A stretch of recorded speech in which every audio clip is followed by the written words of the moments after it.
간밤에는 밈코인 중에 페페코인이 굉장히 많이 올랐는데요. 시바이누 코인이 2028 년도 비트코인 반감기까지 얼마나 오를까? 그런 이제 의문점이 좀 제기가 됐습니다. 시바이누 코인이 이제 사실 비트코인이 우리가 이미 반감기를 최근에 겪었고 다음 반감기가 2028 년도거든요. 2028 년도에 비트코인 반감기까지의 큰 폭의 상승을 기록할 가능성이 좀 제기가 됐습니다. 과거 반감기 이후에 급등한 사례를 고려했을 때 이번에도 강세 흐름이 나타날 수 있다는 분석이 나왔어요. 이 더 크립토 베이직에 따르면 비트코인의 반감기는 시장 전반에 걸친 이벤트인데요. 4년마다 채굴 보상이 절반으로 줄어들어서 공급이 감소하는 구조입니다.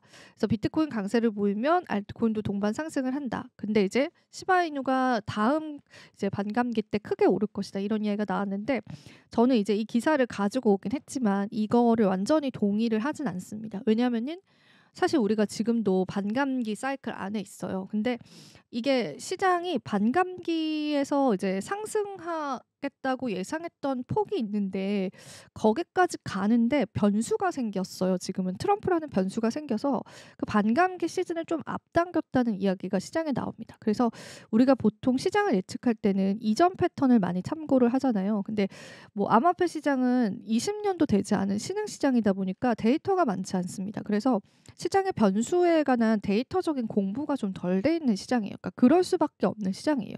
예를 들면은 뭐 S&P 500 지수의 100년의 역사의 데이터와 암호화폐 시장의 이제 15년, 16년의 그 데이터들을 게다가 이제 초기에는 데이터를 집계하기가 쉽지 않잖아요. 그런 데이터들을 비교를 했을 때 과연 이 암호화폐 시장에 지금까지 나와 있는 데이터를 얼마나 신뢰할 수 있느냐에 관해서는 여전히 많은 의문점이 남습니다. 그래도 우리에게는 우리가 이 시장을 대응을 하려면 이전에 있는 패턴이 굉장히 중요하단 말이에요. 네, 우리가 지금까지 네 번째 반감기를 겪었고 이번이 네 번째 불장이에요. 그래서 지금까지 세 번의 반감기, 세 번의 불장을 겪으면서 시장에서 학습됐던 그 패턴들을 우리는 예상을 하고 거기에 맞는 시장 대응을 하고 있었는데 지금 시장이 이제 트럼프다라고 하는 이제 엄청난 호재가 갑자기 시장에 들어오게 되면서 이제까지의 패턴이 깨졌다라는 분석이 좀 나오고 있거든요. 그래서 이 시장을 과연 예전 패턴만 보고 예측을 할 수 있을까에 관해서 의문이 좀 남는 시점입니다. 그래서 저도 뭐 이전에 반감기 이후에 시바이누가 많이 올랐다라고 해서 이번에도 그리고 다음 반감기에도 시바이누 코인이 많이 오를 것이다라고 하는 거에는 장담을 할 수가 없고요. 특히나 알트코인들은요.